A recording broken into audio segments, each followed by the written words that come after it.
Hi, this is Brent McKim, President of JCTA. It's about 2 a.m. on Friday morning, March the 30th, and I have just gotten back from Frankfurt, where I have been all day advocating for members for their retirement security. And I've had several calls and emails and so forth asking about what happened today with Senate Bill 151 and next steps and details and so forth.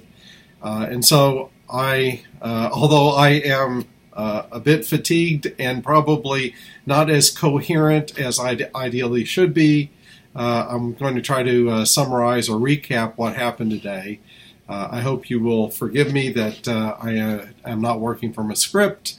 I am just trying to get information out as fast as I can to everyone. And so hopefully the speed of getting the information will make up a little bit for the quality. I want to talk to you about three main things. One, I want to talk to you about what happened. Number two, I want to talk to you about how it happened. And number three, I want to talk to you about what's next. So first, what happened?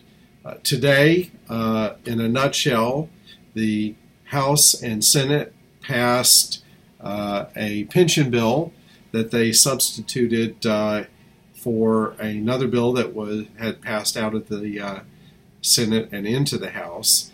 And I will tell you more about the details of that and the problems with that a little bit later. But I want to tell you what Senate Bill 151, as it was amended by a House committee substitute, actually does.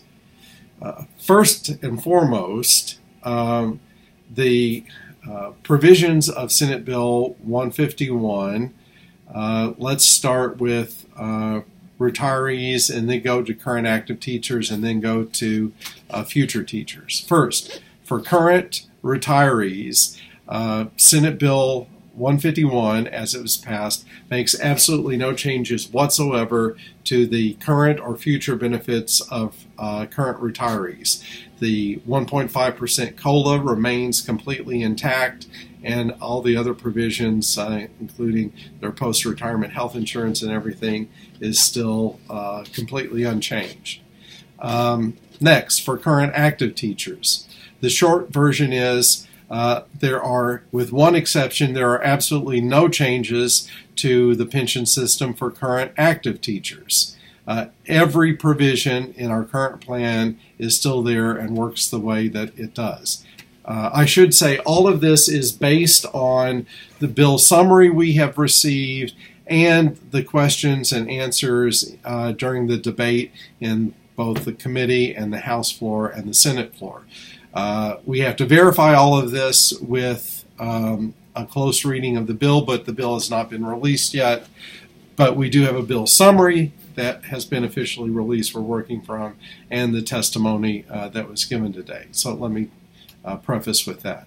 But based on all of that information, the bill summary and the information shared during the debate in House and Senate, there are no changes to our current active plan, with the one exception of sick days. The use of sick days for calculating your retirement pension benefits the number of days that can be used will be capped at whatever that number is at the end of this year.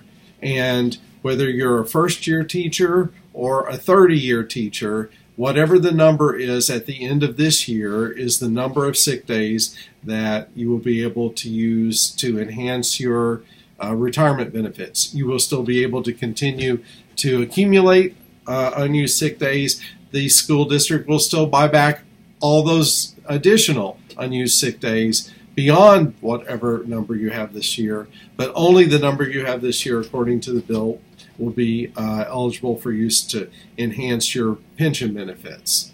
Now, having said that, I need to note that the Attorney General has already reviewed this provision because it was in Senate Bill 1, and has found that it is not constitutional and that it violates the inviolable contract. And the Attorney General, Andy Beshear, has already indicated that he will sue the state legislature and governor based on that provision. So the one exception from no changes at all for current active teachers is subject to litigation, and the Attorney General has committed to challenge it in court and believes it will not withstand a legal challenge. So if the Attorney General is right, there will be no changes to the current active teacher's retirement plan. If you are a 15-year teacher, you will still be able to retire at age 27. If you make it to age 30, you will be able to retire with 3.0 multipliers. If you retire after age 55, you'll still be able to retire with the high 3, and so on. So that's current retirees we've talked about, current actives we've talked about, future teachers. For future teachers, the Bill 151 creates a new tier for new teachers within TRS, which is very important. It's not a private sector 401k type of plan. It is a plan within TRS, which means their payments will continue to go into TRS. I'll talk more about that in a moment. But it is, rather than a defined benefit plan like current teachers have, it is a cash balance hybrid plan, which means that the future teachers in this plan will pay in, and they will have an account within TRS that's managed completely by TRS that accumulates value, and when they reach retirement age, they will then be eligible to convert that into an annuity that TRS will offer, which would have the same look and feel as our defined benefit retirement. It would be a set amount that you would have when you retire in the annuity based on what you purchased. The difference between that and what we have is the value of the annuity will be determined by how much has accumulated in the hybrid cash balance plan.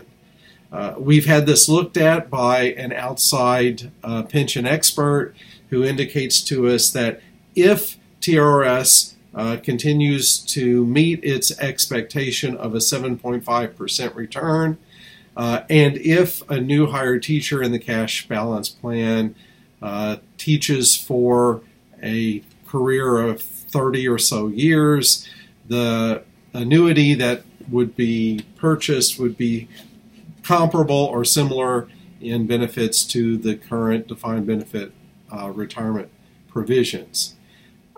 The fact that this is not a 403B type plan in the private sector is really important because the new hires staying in TRS means they're continuing to pay into the TRS system, and that keeps the TRS system an ageless system, which is a big benefit for current TRS members, current active teachers, because if they had closed the plan to new hires and put them out in the private sector marketplace, that would have meant that we would go from an ageless plan to an aging plan. But by these new hires in the cash balance plan staying in TRS, it means TRS remains an ageless system, and that avoids having our rate of return for our current DB plan reduced because of the plan becoming an aging plan. So that's a huge benefit to the current active teachers, that those individuals will remain in the defined TRS system and keep the rate of return for the defined benefit plan high because of that. So in a nutshell, those are the high points of what was passed.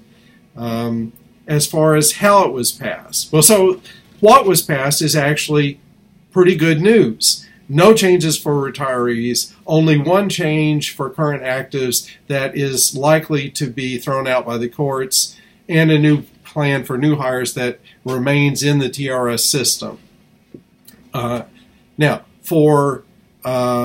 as for how this was done, the way it was done was actually absolutely reprehensible, and beyond that, patently illegal, and really very unprofessional and undemocratic. In fact, what happened was the House took a bill that had passed the Senate and gone over to the House dealing with wastewater and sewage, which is maybe appropriate in some sort of cosmic way. And they gutted the bill and completely replaced what was in the bill with language for this modified pension plan. And they did a title amendment to change it from being about sewage and wastewater to being about teacher and other public employee pensions. And they proposed in committee this committee substitute. Now, under state law, for a bill to be considered by committee and recommended to the full House, the statute requires that an actuarial analysis accompany the bill. There was no actuarial analysis for this bill because it was just rewritten. So it was illegal for the bill to be passed out of the committee and to the House floor. So nevertheless, although a number of public education advocates on that committee strongly objected, the majority of the committee voted to pass it out anyway.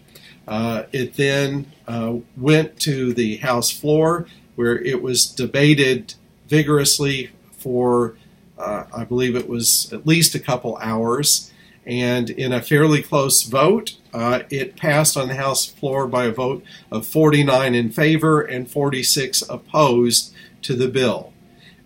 It then went back over to the Senate, where it came from. It had been modified dramatically by the House, so it had to be then approved again or concurred with in the Senate. There was another lengthy debate in the Senate, and in a vote of, I believe, 22 in favor and 15 opposed, the Senate approved the bill, and it goes to the governor for his signature. So that is essentially how the bill was passed. It's worth noting that no stakeholder group, not the teachers, not the superintendents, not the school boards, no stakeholder groups were shown this bill at all. And in fact, legislators, many of them on the committee, when they received it to vote on it, it was still warm from the copying machine, literally. And members in the House really did not have adequate time to read it, and members in the Senate did not have adequate time to read it because the bill was 291 pages long. So in so many ways, it was inappropriate that stakeholders weren't involved, no adequate time for it to be vetted, no actuarial analysis, and so forth. Absolutely no way to democratically operate state government and a legislature. Now, so we've talked about what it was and how it was passed. Now, what's next? What's next would be not one, but two legal challenges. One, I already mentioned, the Attorney General has indicated that he will challenge this. Certainly, KEA and JCTA will join in to challenge the provision about not being able to continue to use the use sick leave for pension calculation purposes. So We will challenge that provision, which is the only change for current active teachers to their retirement plans, and we'll challenge the constitutionality of that based on it being a violation of the inviolable contract. Number two, we'll challenge legally the entire passage of the bill because the House did not violate one of their own internal rules. This requirement for an actuarial analysis is a statutory law that requires an analysis before a bill can be recommended for passage. And the committee did not have that, so it was not in compliance with state law for the committee to even forward that to the House floor. So we'll be challenging legally the entire passage of the bill based on the violation of state law in the process, the procedure in which it was dealt with in the House committee. So there's that. So we have two different legal challenges that we will bring for this. And third, on the topic of what's next, I need to mention that although we now have a Senate, House and Senate have passed this pension bill, they still have not passed a budget, and they will be back in session on Monday, so we're not done. And an immediate next step is KEA and JCTA are asking all teachers who have Monday off for spring break and any others that can use a personal day to join us in Frankfurt to engage with the legislature to advocate for education funding in the budget and funding for our health insurance and so forth. So please, if you can, come to Frankfurt starting at 8 a.m. on Monday morning to help us continue this fight. By engaging as we have literally been able to stop every bad provision for current retirees, every bad provision except one for current actives, and that one provision will challenge in court, and the Attorney General says it will not withstand that legal challenge. And we've been able to keep new hires in our system to keep it an ageless system. If we continue to engage like this, we will be able to also impact what happens with the state budget. Before I end, let me just say, I know there's a lot of buzz out on social media, and a lot of people think because this bill passed that this was a huge loss for teachers and for our retirement security. But if you actually look, based on what we know from the bill summary and the debate, it certainly appears that that is simply not accurate, and that in fact we have done a remarkable job of removing every bad proposed change that has been thrown at us from the fall with the original bill that the governor brought to Senate Bill 1 and the committee substitute for Senate Bill 1. This does not look anything like any of those bills. In the days ahead, we will be analyzing the bill in greater detail to verify the finer points of what I'm talking about, but hopefully this gives you some sense of what happened, how it happened, and what the next steps will be. Thank you for all of your engagement. I hope that we will see you Monday morning, bright and early in Frankfurt, because the battle continues over the budget and adequate funding for public education and our health benefits. So please join us there. Thank you for all you do. Thank you for your support. And good night. Well, for you, I guess you'll probably see this tomorrow. I should say good morning or good afternoon. For me, it's good night. Thanks.